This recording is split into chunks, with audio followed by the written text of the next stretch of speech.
ഇത് തന്നെയാണോ സഖാവിന്റെ പണി? എന്ത്? ഈ വഴുതടയില് ഇത് തന്നെയാണോ സഖാവിന്റെയും പണി?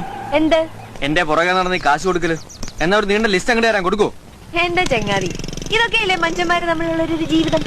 ഉള്ളവൻ ഇല്ലാത്തവന് കൊടുക്കണമെന്നല്ലേ നിങ്ങളുടെ ബൈബിൾ വരെ പറഞ്ഞിട്ടുള്ളത്.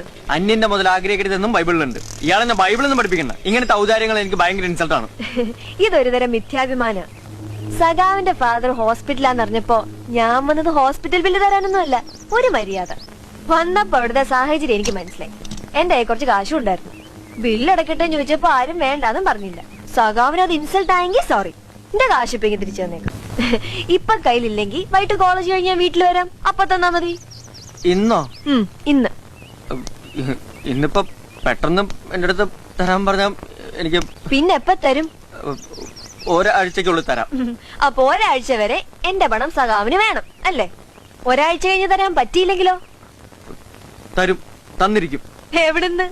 സഖാവിന്റെ വീട്ടിലെ അവസ്ഥ എനിക്കറിയാം. അമ്മാമ്മ എന്നോടെല്ലാം പറഞ്ഞു. എന്തിനാ സഖാവ് ഇത്ര വലിയ ടെൻഷൻ? സഖാവ് തന്നെയല്ലേ പറഞ്ഞേ, പണം വരും പോകും, 4 അക്ഷരം പഠിച്ച അതി ഉണ്ടാവുന്നു.